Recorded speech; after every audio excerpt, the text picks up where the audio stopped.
आपका आपके अपने प्यारे से channel physics by Shekhar sir में स्वागत अभिनंदन वंदन करते हैं। दोस्तों, हमें उम्मीद होगी आप अच्छे होंगे और आपकी पढ़ाई बहुत अच्छी तरीके से चल रही होगी। चलिए दोस्तों, हम शुरू करते हैं। आज का जो हमारा सेशन रहेगा, कक्षा 10 के महत्वपूर्ण प्रश्नों की ओर हम लोग आपको लेकर चलते हैं। कक्षा 10 के महत्वपूर्ण श्रृंखला को जो है हम लोग डिस्कस करेंगे, जो कि हमने मानव नेत्र तथा रंग बिरंगा संसार तक हमने महत्वपूर्ण प्रश्नों की व्याख्या कर ली थी। अब चलिए विद्युत पाठ को हम लोग बहुविकल्पीय प्रश्नों को यानी एक नंबरी प्रश्नों को जल्दी जल्दी कवर करते हैं। दूसरा, इससे बाहर संभवतः ही प्रश्न आपके बहुविकल्पीय में मिले, इतना श्योर है कि इससे बाहर आपका नहीं होना चाहिए संभवतः। चलिए शुरू करते हैं बिना टाइम वेस्ट किए हुए। चलिए शुरू करते हैं। पहला क्वेश्चन है भैया, एम्पियर सेकंड किसका मात्रक है? एम्पियर सेकंड किसका मात्रक है? एम्पियर सेकंड किसका मात्रक है? कहेंगे आवेश का। अब देखो इसको कैसे जानेंगे, तो कहेंगे क्यू बराबर क्या होता है? कहेंगे आई टी होता है। कहेंगे जानते हो? कहें बिल्कुल जानते हैं। आई का मात्रक जो होता है एम्पियर होता है और टी का क्या होता है? सेकंड होता है। तो एम्पियर सेकंड किसका मात्रक होगा? कहेंगे हम जानते हैं एम्पियर सेकंड आवेश का मात्रक होगा। अच्छा, यही चर्चित थोड़ा सा क्या है और पूछा जाता है, जैसे क्यू बराबर क्या लिखा गया? आई इंटू टी लिखा गया। क्या लिखा गया? क्यू बराबर आपका आई इंटू टी जो है लिखा गया। जैसे क्यू बराबर आई इंटू टी है, यहाँ से भी आपका धारा का पूछ लेता है। आई को इधर ही रखिए और जो आपका टी है इसको पक्षांतर कर दीजिए। टी को इधर लाइए तो क्यू अपान क्या हो जाएगा? टी इक्वल टू किसके? आई के। तो यहाँ आवेश का मात्रक क्या होगा? कुलाम। और समय का क्या हो जाएगा? सेकंड। तो कुलाम प्रति सेकंड अगर आपसे पूछ ले किसका मात्रक है, तो आप कहेंगे धारा का। क्लियर है दोस्तों? चलिए शुरू करते हैं, आगे की ओर बढ़ते हैं। फिर देखिए क्या है, एक प्रोटॉन पर आवेश की मात्रा कितनी होती है? तो एक प्रोटॉन पर आवेश की मात्रा जो है होती है 1.6 × 10⁻⁻19। ये प्रोटॉन पर है, ठीक है। इलेक्ट्रॉन पर -1.6 × 10⁻⁻19 होता है, ठीक है। और प्रोटॉन पर +1.6 × 10⁻⁻19 होता है। क्लियर? चलिए शुरू करते हैं, आगे की ओर बढ़ते हैं भैया। किसी चालक में धारा प्रवाह किससे होता है?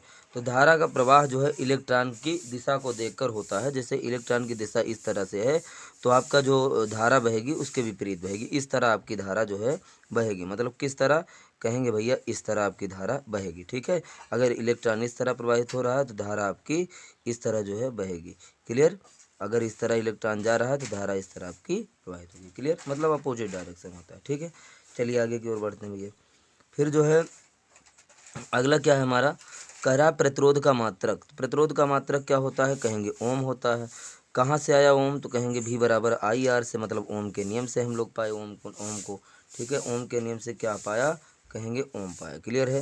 तो ये मात्रक हो गया भी बराबर आई आर। आर का मात्रक निकालेंगे भैया, तो आर बराबर क्या होता है? भी बटे आई। और भी का क्या होता है? वोल्ट। भी का मात्रक वोल्ट। और धारा का क्या होता है? कहेंगे एम्पियर होता है। धारा का क्या होता है? तो कहेंगे आप एम्पियर होता है, ठीक है। तो मात्रक आ जाएगा वोल्ट प्रति एम्पियर आपका एक होगा। और एक वोल्ट एक एम्पियर बराबर होता है किसके? तो एक वोल्ट एक एम्पियर बराबर होता है आपका एक ओम के, ठीक है।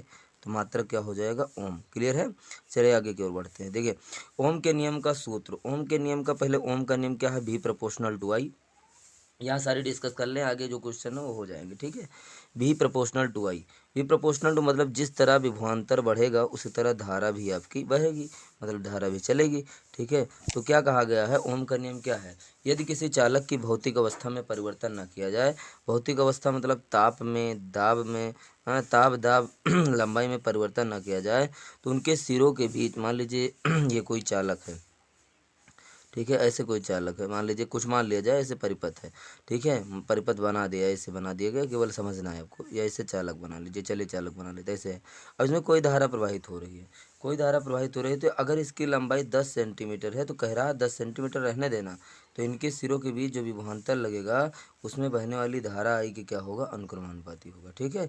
यही ओम का नियम। अच्छा, धारा कभी कभी पूछ लिया जाता है कि जो आपका एम्पियर का परिपथीय सॉरी जो आपका ओम का नियम है, ओम के नियम का ग्राफ कैसे बनता है? तो आप कहेंगे सरल देखिए कैसे बनेगा। देखिए ये भी है, ये आई है, ठीक है। अगर मान लीजिए कि विभवांतर हमने 1 वोल्ट किया तो धारा 1 एम्पियर होगी। विभवांतर 2 वोल्ट किया, धारा 2 एम्पियर होगी। विभवांतर 3 वोल्ट किया, धारा 3 एम्पियर होगी।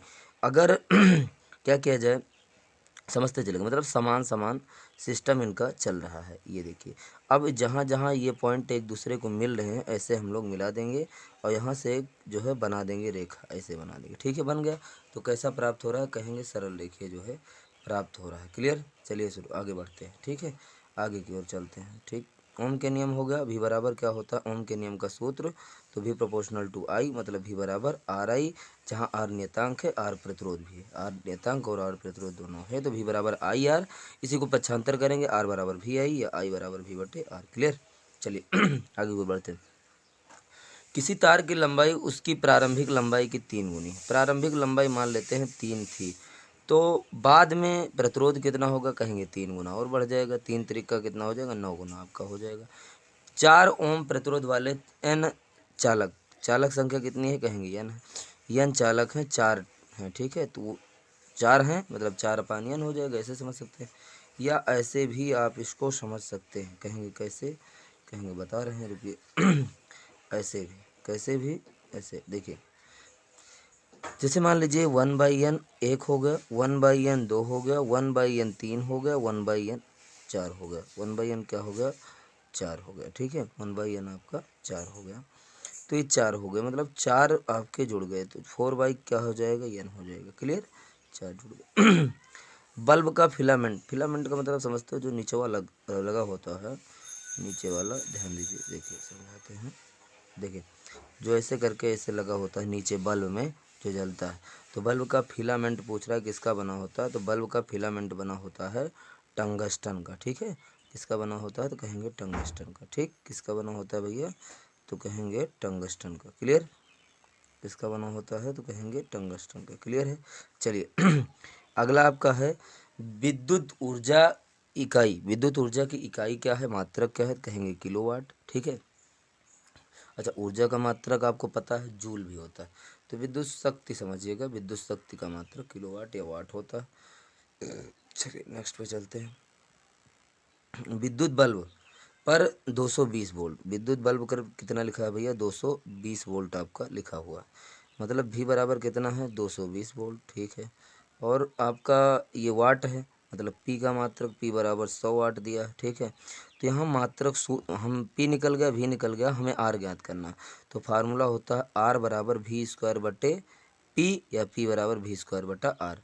तो आर बराबर क्या होता है बताओ, कहेंगे आर बराबर होता है आपका, फार्मूला जो होता है आर बराबर फार्मूला होता है भी स्क्वायर बटा पी। ठीक है, भी का मान 220 दिया गया है, तो 220 रख देंगे, स्क्वायर लगा है 2 बार लिख दीजिए, 220 गुणे 220 बटा हो जाएगा पी का मान 100, एक जीरो से ये कट जाएगा, एक जीरो से ये कट जाएगा। ठीक है, एक जीरो से ये, एक जीरो से ये तो 22 का वर्ग क्या हो जाएगा, 484 ओम आपका उत्तर हो जाएगा। क्लियर, चलिए आगे की ओर बढ़ते हैं। फटाफट से इस तरह के ध्यान में रखिएगा, आपको बता दे जानकारी के लिए, इस फार्मूले से लगभग हर एक साल क्वेश्चन